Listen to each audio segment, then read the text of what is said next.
CIA stopped an ambitious al-Qaeda plot to blow up a passenger jet bound for the United States. A U.S. counterterrorism official tells CNN the explosive device is similar to the one used by the would-be underwear bomber. You may recall that on Christmas Day 2009.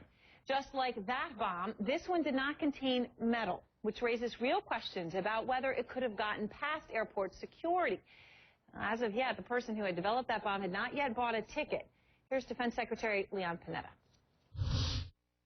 What this incident makes clear is that this country has to continue to remain vigilant against those that would seek to attack this country. And we will do everything necessary to keep America safe.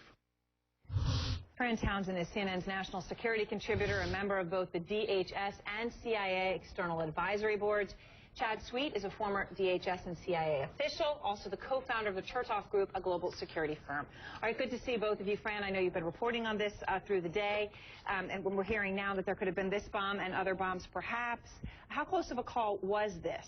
Well, you know, the official I spoke to, Aaron, kept saying over and over, the bomb itself was never a threat to the United States. That says one of two things. Either this was in an early stage, or it was made inert. When I say inert, I mean they added a substance to it so that it would never have actually detonated and exploded. We don't know which it is, but they were very clear with me that this was not a direct threat to the United States. And obviously there are some reports now saying there are more bombs unaccounted for. Do you have any sense of what that might mean? Well, remember, the president, they were asked why, if this plot was disrupted, did the president also direct agencies just to stop similar bombs?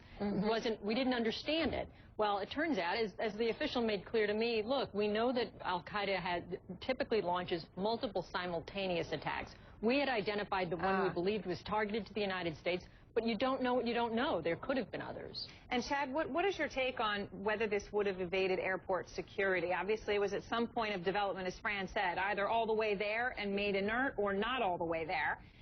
But obviously, al-Qaeda and any lone wolf's main goal right now would be to do something that would evade the metal detectors or the screening that you go through, even when you're outside the United States coming in. It is a big concern. If you think about it right now, about 90% or more of detectors in the United States are magnetometers, which means that they're designed to detect metal. Metal is not the explosive, it's the detonator. So you're one step removed from the actual explosive itself. And thankfully, after the last attempted attack like this, Abdul Muttalib in 2009, the Obama administration pushed forward a pilot program to accelerate the deployment of advanced imaging technology, which is not just looking for the metal, it's actually looking for the explosive itself. And so that's what we need to do, is accelerate the deployment of the technology we have to give us a better footing against our adversary. Fran, what can you tell us about the suspect, known as one of al-Qaeda's top, if not the top, bomb maker for the organization? Well, there are two different people here. So what we know about the intended user, the suicide bomber, it was said to me he's no longer a threat. Okay, so that either means he's dead or in custody. Could have been one of those drone attacks in the past few days. That's right. Al-Asiri, the bomb maker, he's the one who made the underwear bomb, made the cartridge bombs. The source that I talked to wouldn't say what his status was, but we know that this bomb had marked similarities to other Asiri bombs, and so we believe that Asiri is at the center of this. The one other thing I'd add, Aaron, is that Al-Quso, the individual who was killed in the drone strike, and source says to me, look, this guy became the chief of external operations for AQAP after al-Awlaki was killed in a drone strike. And so this is really a one-two punch. It's been a big week for the intelligence and counterterrorism community. You've taken out the head of external operations. You've disrupted their latest plot. This really sets them back. It's interesting, Chad, though, after we've been hearing so much just in the past 10 days, you know, the triumphs that the United States has had against, you know, as President Obama said last week in his speech in Kabul, about 30 of the top al-Qaeda operatives have been taken out.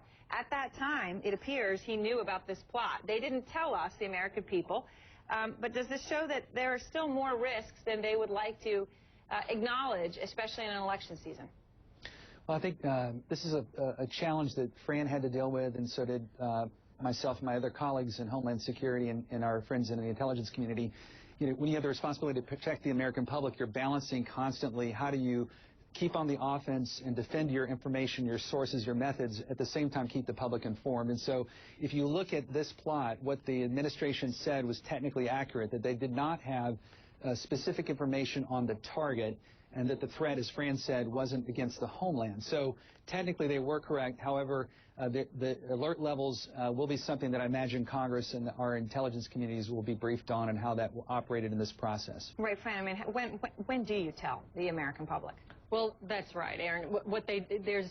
We understand now that folks in the administration went to reporters when they began to sort of report this story, when they knew about it early on. They said, please back off. That's exactly right. Yeah. And the administration official that I spoke to said, while they did for a little bit, they obviously didn't let it go as long as we would have liked. The idea here is you want to make sure you've disrupted it before it's reported publicly, because otherwise individuals who may be associated with the bomb plot sort of disappear before you can take them into custody.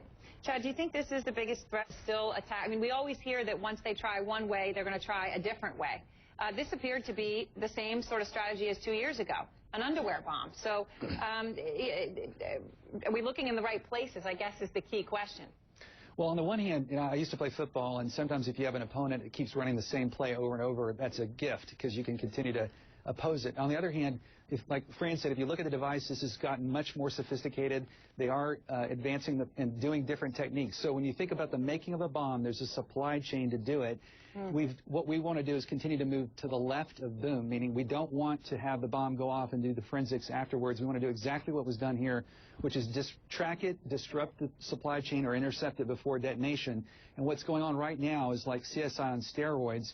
They're looking at that device, looking at the fingerprints, looking at any hair follicles, any DNA, any signatures, and all of that is being put back into the infrastructure of the United States' new 21st century counterterrorism, which includes, for example, if there's a fingerprint on that device anywhere, any terrorist that was involved in the construction of that device has to ask themselves the question, did I leave my fingerprint or hair follicle? And if I did, if I try to enter the United States, we will get them through our fingerprint and biometric system. Aaron, the one other thing I would add to this is that the individual I spoke to didn't say it was an underwear bomb, but said it was not a body cavity. It wasn't an internally inserted bomb. It was an external bomb. And so that also, it ought to be a comfort to people because those we are better at detecting. We do have the technology. We've been doing a lot of conversation about those body cavity bombs recently. All right, well, thanks very much to both of you. Fran, Chad, good to see you. Out front story 2.